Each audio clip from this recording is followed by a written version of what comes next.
कर्जमाफीची घोषणा झाली, तारीखही सांगितली गेली, निकषही समोर आले, पण हातात पैसे पडल्याशिवाय कर्जमाफी झाली कसं मानायचं असं शेतकरी का म्हणतायत? सरकारच्या नेहमीच्या आश्वासनांमुळे की चुकीच्या धोरणांमुळे? हा प्रश्न फक्त एक शंका नाही तर वर्षानुवर्षे अनुभवातून आलेली एक वेदना आहे. आश्वासनं खूप मिळाली हो, योजनाही अनेक प्रकारच्या आल्या, पण प्रत्यक्ष लाभ किती जणांपर्यंत पोहोचला? प्रत्येक वेळीप्रमाणे हे देखील फक्त आश्वासनच राहील का? आपल्याला काय वाटतं कमेंटद्वारे नक्की कळवा. सध्याची कर्जमाफीची काय अपडेट आहे जाणून घेऊयात आजच्या महत्त्वपूर्ण व्हिडिओमधून. नमस्कार शेतकरी बंधूंनो, मी कृषी तज्ञ मोनिका रोडे. आजच्या कर्जमाफी विषयक व्हिडिओमध्ये आपलं सर्वांचं आपल्या हक्काच्या ॲग्रोनॉमिका चॅनलमध्ये मनापासून स्वागत करते.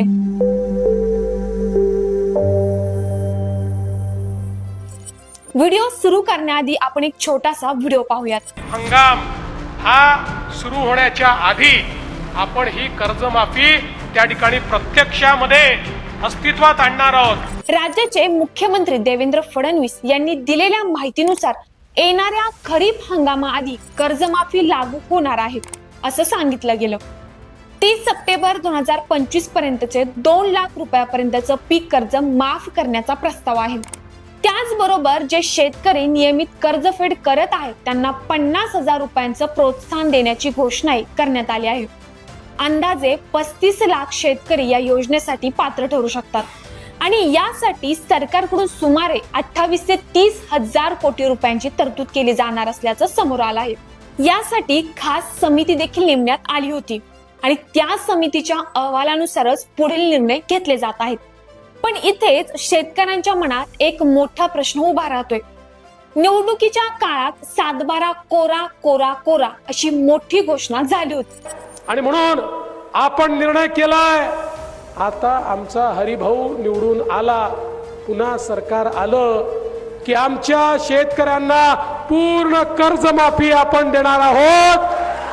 शेतकऱ्यांचा 7/12 करूया कोरा कोरा कोरा कोरा 7/12 शेतकऱ्यांचा करण्याचा निर्णय आपल्या सरकारने घेतलेला आहे. मग आता फक्त 2 लाखांपर्यंतच कर्जमाफी का? उर्वरित शेतकऱ्यांचं काय होणार? सध्याच्या अपडेटनुसार सरकार अजूनही अंतिम निकष आणि पात्रता निश्चित करण्याच्या प्रक्रियेमध्येच आहे. यामुळे लाभार्थ्यांची संख्या वाढण्याची शक्यता नाकारता येत नाही. काही बदलही होऊ शकतात. त्यामुळे प्रत्येक शेतकऱ्यांनी अधिकृत घोषणेची वाट पाहणं अत्यंत गरजेचं आहे. पण एक गोष्ट नक्की, कर्जमाफी ही फक्त आकड्यांची योजना नाही, ती शेतकऱ्याच्या जगण्याशी जोडलेली आहे. कर्जाच्या ओझ्याखाली दबलेला शेतकरी फक्त मदतीची अपेक्षा करत नाही तर स्थिर आणि विश्वासार्ह निर्णयाची वाट पाहतोय. आणि म्हणूनच यावेळेस कर्जमाफी फक्त घोषणांपुरती न राहता प्रत्यक्षात उतरावी ही प्रत्येक शेतकऱ्याची अपेक्षा आहे. तसेच बोलले गेलेले सध्याचे विधान देखील कितपत खरं ठरतंय याकडे मात्र सर्वांचं लक्ष लागलं आहे. येणाऱ्या 2 महिन्यांमध्ये अजून किती आणि काय काय बदल होणार? अजून काही निकष लावले जाणार का? शेतकऱ्यांची संख्या वाढणार की कमी होणार? या सगळ्याच गोष्टींची अपडेट पाहण्यासाठी आपल्या चॅनलला आजच सबस्क्राईब करा आणि हा व्हिडिओ आपल्या बाकी शेतकरी बंधूंना देखील जास्तीत जास्त शेअर करा. धन्यवाद.